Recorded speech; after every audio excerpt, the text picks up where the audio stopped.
Kita lanjut bahas PTTH Dunia Para Dewa episode 65.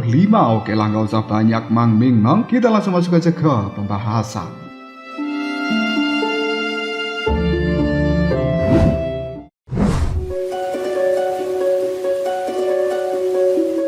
Pagi ini, Soyen bersama dengan yang lainnya telah mendapatkan kabar dari Zeni yang mengatakan bahwa lelang hari ini pasti akan memberikan kejutan bagi banyak orang. Karena tidak bisa menahan rasa penasaran, pada akhirnya Soyen bersama dengan yang lain mereka pergi ke rumah lelang Dasang lebih awal, yang kemudian memasuki ruang VIP yang khusus disiapkan untuk Soyen bersama dengan anggota kelompoknya. Di dalam ruang VIP ini, King Haoran melihat pada Soyen yang kemudian dia mengatakan, "Adikku Soyen, aliansi bisnis benar-benar memperlakukan dirimu bahkan lebih baik daripada mereka memperlakukan aku sebagai kakakmu." Soyen hanya bisa menggaruk kepalanya, yang kemudian dia berkata, "Kakak, kau jangan menggoda diriku seperti itu. Ini semua adalah pengaturan dari Zeni." Meskipun kelompok dari Soyen sudah berada di dalam ruang VIP ini, namun hingga detik ini Zeni masih belum muncul, dan itu membuat Soyen bertanya-tanya, kemanakah gadis itu? King Mu'er yang tampak bisa mengetahui apa yang dipikirkan oleh Soyen, kemudian dia berkata, "Soyen, apa sebenarnya yang kau lihat?" Soyen menjadi cukup canggung, dan kemudian dia mengalihkan pandangan matanya berpura-pura melihat keluar jendela. Lalu Soyen pun mengganti topik pembicaraan. "Tidak kusangka bahwa lelang hari ini telah dihadiri oleh banyak orang." King Haoran juga langsung berkomentar, seperti yang diharapkan dari aliansi bisnis. Setelah hanya beberapa hari promosi eksternal, banyak orang dari berbagai kekuatan besar telah datang ke tempat ini untuk mengagumi reputasinya. Tidak lama kemudian seorang juru lelang yang merupakan Pak Tua Parubaya pada saat itu kini telah kembali muncul, dan dia berdiri di atas panggung melihat banyaknya orang yang telah mengikuti pelelangan hari ini. Yang kemudian juru lelang pun segera mengatakan, "Merupakan suatu kehormatan bagi rumah lelang ini untuk kedatangan kalian semuanya, wahai para tamu yang terhormat. Dan aku yakin semua orang telah menunggu cukup lama. Jadi aku tidak ingin banyak berbicara. Silahkan sambut barang pertama di pelelangan hari ini." Juru lelang menjentikkan jarinya, dan kemudian seorang gadis cantik segera naik ke atas panggung ini membawa sesuatu yang ditutupi oleh kain merah. Tanpa basa-basi lagi, kain merah itu pun dibuka. Lalu juru lelang kembali mengatakan, "Ini adalah pedang kaisar, ditempa dengan campuran batu merah kekaisaran dan juga energi kekacauan, dibuat oleh seorang ahli pedang yang cukup terkenal, telah melalui proses penempaan hampir selama 1 abad, dan setelah penggabungan dari esensi langit dan bumi, pedang ini dipelihara di dalam Gunung Swaihong selama ribuan tahun." Seperti yang semua orang ketahui, Gunung Swaihong adalah tempat yang cukup megah dan agung dengan aura yang cukup luar biasa, dihormati sebagai rajanya para gunung, dikenal sebagai gunung pertama sejak zaman kuno, dan Gunung Swaihong telah menjadi simbol suci. Terletak di bagian paling timur dari benua Dodi ini, dikelilingi oleh Bima Sakti, dan pada zaman kuno dianggap sebagai tempat kelahiran segala sesuatu dengan energi kekaisaran yang cukup luas. Pedang ini telah dipupuk di dalam goa dari gunung itu dan telah lama dipenuhi dengan energi dari naga Gunung Swaihong. Legenda mengatakan bahwa siapapun yang memiliki pedang ini bisa mendominasi seluruh wilayah dan juga memiliki kekuatan untuk menghancurkan langit dan bumi. Pedang ini baru ditemukan sekitar 1000 tahun yang lalu. Konon suatu hari awan gelap gulita tiba-tiba menutupi langit. Petir bergemuruh dan diiringi dengan dengungan logam yang tajam. Pedang kaisar pun terhunus, dan pedang ini memancarkan energi yang luar biasa melambung tinggi ke arah langit, mengeluarkan aura kuno dan agung seolah-olah hidup berdampingan dengan alam semesta yang sangat luas dari zaman kuno untuk selama-lamanya. Dalam sekejap matahari yang gemilang menerobos fajar, dan 10.000 pedang membungkuk dengan keagungan yang luar biasa tulusnya. Mendengarkan penjelasan dari juru lelang, semua pandangan mata orang-orang di dalam tempat ini merasa takjub. Mereka kemudian mengatakan, "Sungguh pedang yang indah." Juru lelang tersenyum dan kemudian dia mengatakan, "Harga awal aku buka dengan 1 juta koin tanda naga." Silakan lakukan penawaran kalian. Orang-orang dari berbagai faksi atau sekte, mereka kemudian mengatakan, aku menawar 1.500.000, aku 1.800.000. Aku tidak punya uang, sudah habis untuk urunan BOP. Setelah tawar-menawar yang cukup ketat, pada akhirnya pedang kaisar terjual seharga 2.200.000 koin tanda naga. Setelah barang pertama telah terjual, juru lelang kemudian kembali berkata, selanjutnya kita akan melelang sebuah formula obat tingkat keempat, yaitu obat roh kura-kura. Sesuai namanya, meminum obat ini akan bisa membentuk sebuah lapisan pelindung yang mirip dengan cangkang kura-kura dalam waktu singkat, dan itu bisa meningkatkan kekuatan pertahanan dari peminumnya. Penawaran awal aku buka 100.000. Setelah tawar-menawar yang cukup sengit, pada akhirnya formula atau resep dari obat roh kura-kura itu terjual seharga 180.000.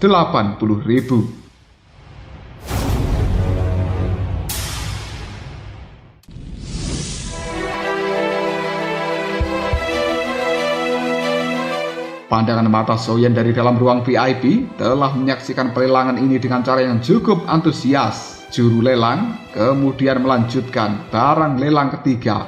Selanjutnya, aku akan melelang sebuah benda yang disebut sebagai buah domain api. Bahan obat tingkat ke-6. Warnanya merah tua, jernih seperti kristal, dan berasal dari tanaman merambat api yang tumbuh di puncak tebing gunung domain api. Jumlahnya sangat langka. Penawaran awal, aku buka 100.000 koin tanda naga. Orang-orang yang tertarik dalam bahan obat tingkat ke-6 ini tentu saja adalah mereka para alkemis, dan pada akhirnya terjual seharga 200.000 koin tanda naga. Waktu telah berlalu dalam sekejap mata. Satu persatu barang yang dikeluarkan di dalam pelelangan ini telah terjual dengan harga yang cukup tinggi. Meskipun benda-benda yang dilelang cukup luar biasa, namun tidak ada satupun benda yang bisa menarik minat dari Soyen. King Mu'er tiba-tiba saja berkata, inikah kejutan yang disebutkan oleh kakak Zeni? Sungguh tidak menarik. Karena setelah menunggu dalam beberapa saat, King Mu'er, orang yang tidak sabaran, masih belum melihat kejutan apa yang dibicarakan oleh Zeni itu. Sementara semua orang hanya bisa terdiam. Mereka terus menunggu dengan sabar, dan Soyen juga sedikit merasa bingung. Zeni itu selalu berbicara jujur, namun sampai sekarang lelang hampir berakhir, sama sekali tidak ada hal yang mengejutkan. Ketika kelompok dari Soyen di dalam ruang VIP sedang termenung, tiba-tiba saja di dalam panggung pelelangan, seorang gadis cantik menggunakan pakaian berwarna merah kini telah muncul dan berjalan dengan cara yang cukup anggun. Siapa lagi jika bukan Zeni, gadis tercantik nomor 1 di dalam aliansi bisnis. Pesona dari Zeni benar-benar memikat banyak pria yang hadir di dalam pelelangan ini. Mereka semuanya hanya bisa melongo ketika menyaksikan kemunculan dari Zeni yang luar biasa cantiknya. Bahkan Soyen kali ini juga terpikat oleh kecantikan Zeni itu. Di samping dari Soyen, King Mu'er tiba-tiba saja langsung mendengus. Dasar pembohong kecil, tidak kusangka kau sama saja dengan para pria itu. Zeni biasanya tidak pernah muncul di dalam pelelangan seperti ini untuk melelang barang secara pribadi. Namun kali ini dia telah muncul di dalam pelelangan dan membawa sesuatu di tangannya. Itu benar-benar kejutan bagi banyak orang. Semua yang berada di dalam ruangan ini hanya bisa terdiam, dan tidak ada satupun yang berani berbicara. Melihat kemunculan dari Zeni, pria parubaya sang juru lelang memberikan hormatnya, kemudian dia mengambil langkah untuk mundur, menyerahkan panggung lelang sepenuhnya kepada Zeni. Gadis cantik itu hanya bisa menganggukkan kepalanya, yang kemudian tatapan mata Zeni melihat pada banyaknya orang di dalam tempat lelangan ini. Tanpa ragu-ragu, dia pun mengatakan, selanjutnya adalah puncak dari lelang hari ini, dan juga barang misterius yang menjadi alasan semua orang diundang hari ini. Barang ini akan menjadi sesuatu yang bisa menyingkap tabir misterius. Ketika Zeni mengatakan hal seperti ini, tiba-tiba saja sorak-sorai terdengar dari para peserta lelang itu. Zeni kemudian kembali mengatakan, jika ada benda di dalam benua Dodi yang bisa menghidupkan kembali yang telah layu, membalikkan penuaan, membuat seseorang kembali menjadi muda dan mempertahankan kemudaan abadi. Aku ingin tahu apakah semua orang tertarik atau tidak. Seketika gelombang jeritan telah meletus, hampir histeris, menunjukkan bahwa obsesi seorang perempuan terhadap penampilan itu adalah sesuatu yang jauh melampaui imajinasi banyak orang. Soyen yang berada di dalam ruang VIP benar-benar tidak menyangka bahwa banyak wanita akan tertarik pada benda yang dibawa Zeni itu, yang tidak lain adalah pil permajaan. Tidak lama kemudian Zeni membuka kotak kayu yang berada di tangannya. Sebuah botol giok tergeletak di dalamnya, dan di dalam botol itu ada pil obat. Menyaksikan hal seperti ini, seluruh aula dari pelelangan ini menjadi hening. Zeni tiba-tiba saja berkata, "Ini adalah pil permajaan, obat yang bisa membuat orang awet muda untuk selamanya, yang muncul untuk pertama kalinya dalam bertahun-tahun di benua Dodi." Begitu Zeni mengucapkan kata-kata seperti ini, antusias dari para orang-orang di dalam tempat pelelangan cukup luar biasa. Zeni kemudian sedikit mengangkat kepalanya. Dia melihat ke arah ruang VIP tempat dari Soyen dan juga yang lainnya berada. Tentu saja Zeni tidak bisa melihat situasi yang ada di dalam sana dari tempat luar, tapi dia segera memberikan senyuman yang menawan ke arah kaca dari tempat ruang VIP tersebut.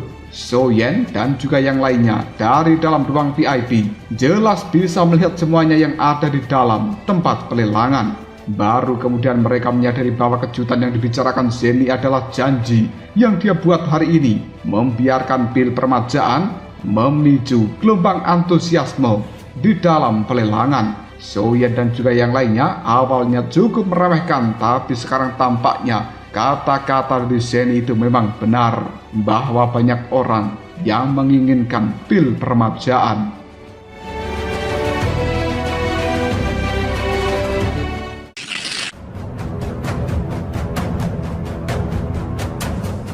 Soyen dan juga yang lainnya pun saling bertukar pandang. Kemudian pandangan mata mereka terus mengikuti lelang yang dilakukan oleh Zeni dengan penuh kebingungan yang tidak bisa dijelaskan, kecuali King Mu'er.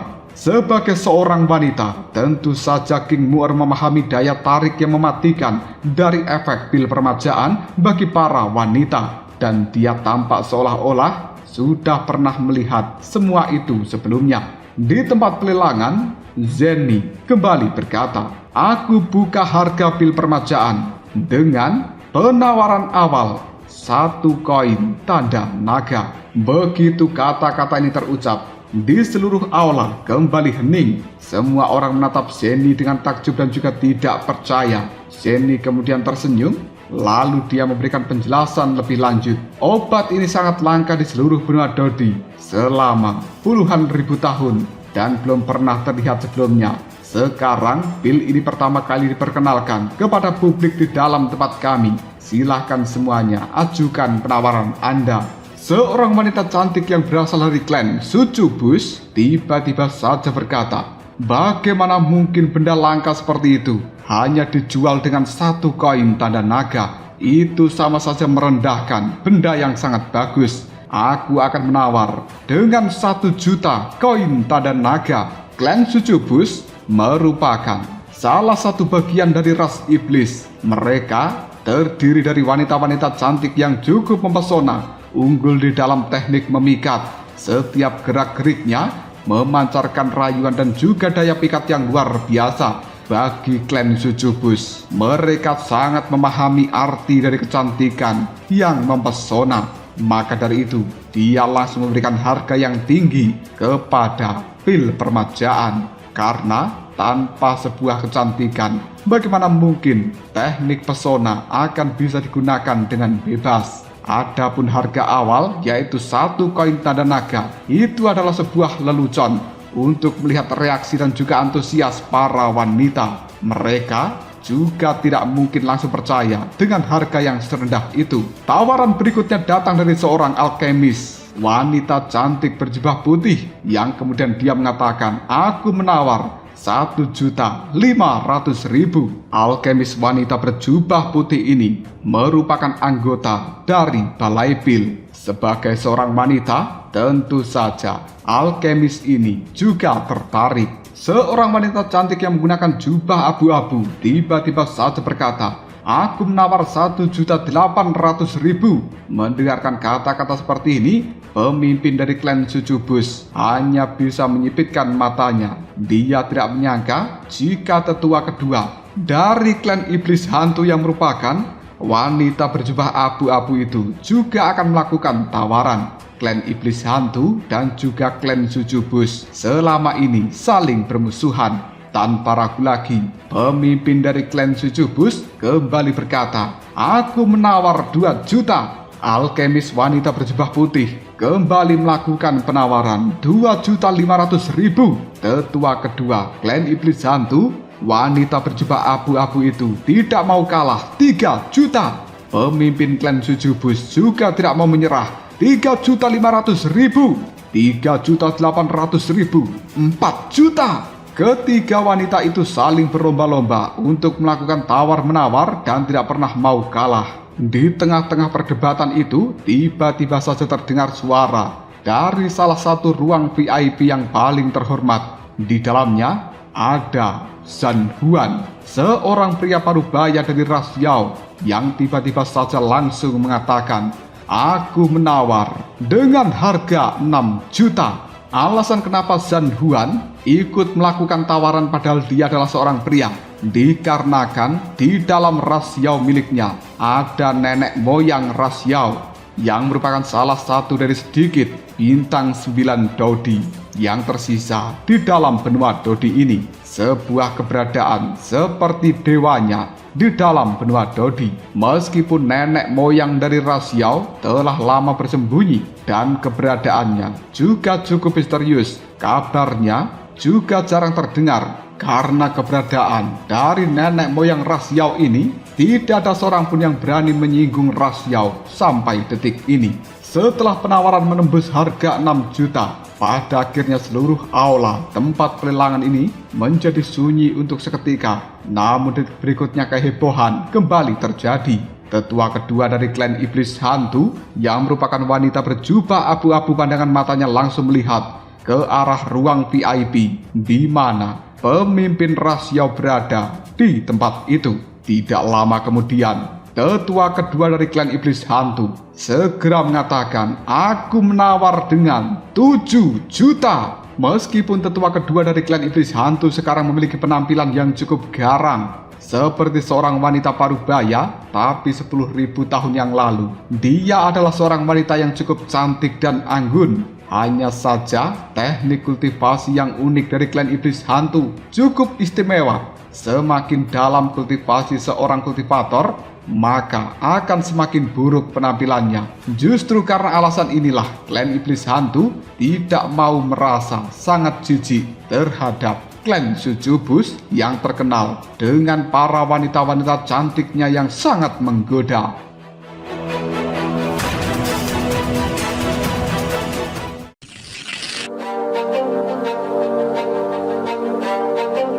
Pemimpin dari klan Sucubus hanya bisa melirik pada tetua kedua klan iblis hantu yang kemudian dia segera mengatakan, "Tetua kedua klan iblis hantu, sungguh tindakan yang hebat.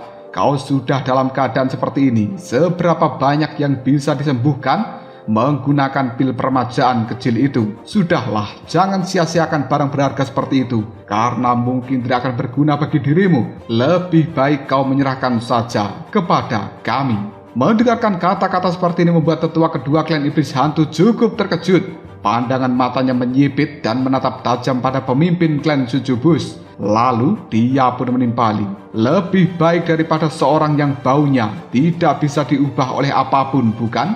Meskipun kau cantik, tapi bau badanmu sangat menyengat." Akibat kata-kata seperti ini, pada akhirnya kedua belah pihak, yaitu klan iblis hantu dan juga pemimpin klan Sucubus, menjadi dipenuhi emosi masing-masing. Zeni kemudian yang tidak ingin berlarut-larut di dalam konflik mereka, dia pun memecahkan suasana tegang. Siapa lagi yang ingin menawar 7 juta satu kali? 7 juta 2 kali. Tidak lama kemudian sebuah suara kembali terdengar dari dalam ruang VIP. Aku menawar 8 juta. Dan laki-laki itu adalah pemimpin dari ras Yao. Mendengarkan penawaran setinggi itu membuat wajah dari pemimpin klan Sucubus menunjukkan kesulitan. Namun pada akhirnya dia kembali berkata, aku menawar 10 juta. Hanya dalam waktu yang singkat, semua orang yang berada di dalam aula pelelangan ini cukup kaget. Dan bahkan Xiaoyan yang ada di dalam ruang VIP juga tercengang bersama dengan yang lainnya. Tidak menyangka bahwa pil permajaan akan bisa tembus 10 juta koin tanda naga. King Haoran melihat pada Xiaoyan yang ada di sebelahnya, yang kemudian dia berkata, adikku Xiaoyan, kau benar-benar membuat semua orang lain menjadi iri. Harga satu pil permajaanmu telah tembus 10 juta koin tanda naga. Ini adalah harga yang sangat fantastis. Menanggapi pujian dari King Haoran, Xiaoyan hanya terdiam sejenak. Dan dia dengan canggung menggaruk kepalanya. Tatapan mata Xiaoyan kemudian melihat ke arah Zhenny yang berada di panggung pelelangan dengan penuh kekaguman yang luar biasa. Bahkan seorang ahli seperti Le Shaolong yang selama ini telah berkecimpung di dalam rumah lelang selama ribuan tahun, dia juga tidak pernah menyangka bahwa pil permajaan akan memiliki efek laku dengan keras dengan harga yang sangat tinggi. Semua orang yang berada di dalam ruang pelelangan itu tersentak menyadari kegilaan dari para wanita yang memperebutkan pil permajaan. Tiba-tiba saja King Mu'er berkata pada Xiaoyan, hei pembohong kecil, aku tidak menyangka bahwa pil permajaanmu akan laku sebagus ini. Lain kali kau buat 10 atau 20 dan kita akan bisa kaya mendadak. Wajah Xiaoyan pun langsung berubah dan dia menatap King Mu'er sambil menggelengkan kepalanya tidak berdaya. Lalu Xiaoyan mengatakan, Nona muda Mu'er, apakah kau pikir pil permajaan itu seperti wortel yang bahan-bahannya bisa didapatkan dengan mudah? King Mu'er kemudian menimpali, bilang aja kau pelit. Perdebatan Xiaoyan dan juga King Mu'er membuat semua orang yang berada di dalam ruangan ini termasuk King Haoran tertawa terbahak-bahak. Kita berpindah pada ruang VIP lainnya yang merupakan tempat dari Zhan Huan berada. Kali ini Zhan Huan pun mengepalkan tinjunya yang kemudian dia bergumam dengan amarah. Aku tidak pernah menyangka bahwa pil obat peringkat kelima ini akan bisa menembus harga setinggi itu. Apabila Zhan Huan bisa mendapatkannya, maka nenek moyang ras Yao akan kembali muda dengan performa yang luar biasa. Namun tampaknya saat ini persaingan harga sangat tidak masuk akal. Di masa lalu, selama masa penjelajahan, nenek moyang dari ras Yao telah bertemu dengan binatang iblis yang berada di level bintang 9 Dodi, yaitu harimau perang langit yang jatuh. Setelah pertempuran yang sengit melawan harimau itu, keduanya menderita luka yang cukup berat. Kekuatan dari nenek moyang ras Yao juga telah mengalami kemunduran. Untuk memulihkan kekuatannya secepat mungkin, nenek moyang ras Yao berlatih siang dan malam. Dia bertindak dengan cara yang tergesa-gesa, yang kemudian menyebabkan penyimpanan energi Daoqi di dalam tubuh dan juga pikirannya menjadi rusak. Meskipun kekuatannya pulih menjadi bintang 9 Dodi, tapi penampilannya tidak secantik dahulu dan dia bahkan telah langsung berubah menjadi wanita tua yang terlihat buruk. Untuk alasan itulah nenek moyang dari ras Yao langsung bersembunyi dan dia jarang menampakkan dirinya. Zhan Huan dan juga berbagai tetua yang berada di dalam ras Yao, mereka telah bersusah payah mencari metode rahasia untuk bisa memulihkan kecantikan dari nenek moyang ras Yao. Namun rasa-rasanya mustahil dan kemunculan pil permajaan hari ini seolah-olah telah membawa harapan yang baru bagi mereka. Tapi kali ini memikirkan harga yang begitu tinggi membuat Zhan Huan cukup cemas. Dengan dana yang tidak mencukupi, mereka tidak akan pernah bisa mendapatkan pil permajaan itu.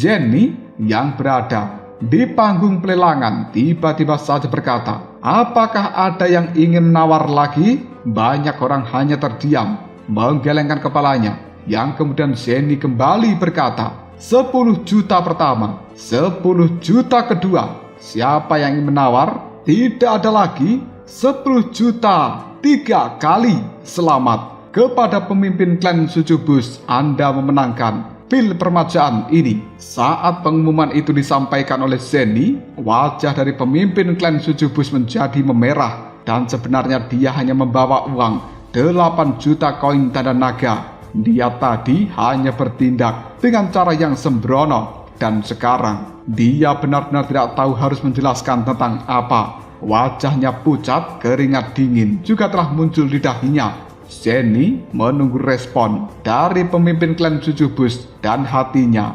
sedikit merasa tegang. Namun Zeni masih tetap tersenyum untuk tetap bersikap profesional. Tetua kedua dari klan Iblis Hantu, ketika melihat raut wajah pucat dari pemimpin klan Sucubus, dia kemudian mengatakan, "Pemimpin klan Sucubus, kenapa kau panik? Mungkinkah kau hanya meneriakkan harga secara sembarangan dan kau bahkan tidak mampu membayar setelah kau memenangkan lelang kali ini?" Pandangan mata dari banyak orang di dalam tempat pelelangan ini melihat ke arah pemimpin klan Sucubus. Apabila dia tidak mampu membayar, maka sama artinya orang ini telah melanggar aturan dari rumah lelang Dasang. Dan tahu kan, siapa yang berani melanggar aturan di dalam tempat ini akan mendapatkan hukuman yang tidak biasa. Di dalam kepanikannya itu, pemimpin klan Sucubus hanya terdiam. Namun detik berikutnya, dia melambaikan tangan. Sesuatu telah muncul di telapak tangannya yang kemudian dia berkata, "Benda ini adalah segel roda Dharma bulan tersembunyi, merupakan teknik Dao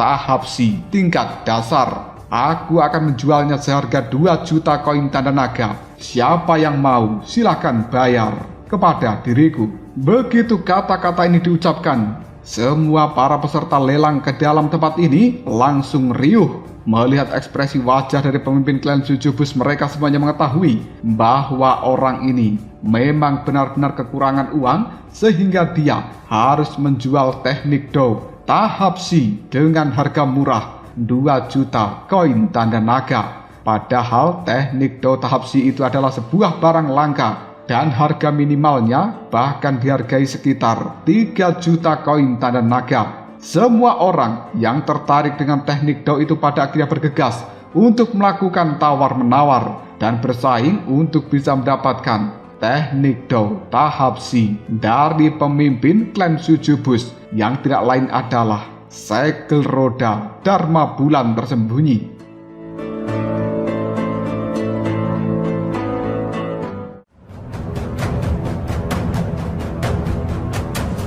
Lalu apakah yang akan terjadi selanjutnya? Mungkinkah teknik Dao yang telah dilelang oleh pemimpin klan Sucubus akan menyelamatkan dia dari hukuman yang akan diterima karena dianggap tidak punya uang dan dengan sembarangan melakukan penawaran yang tinggi? Jika kalian penasaran, tunggu aja jawabannya di next video. Ngobrol Sob.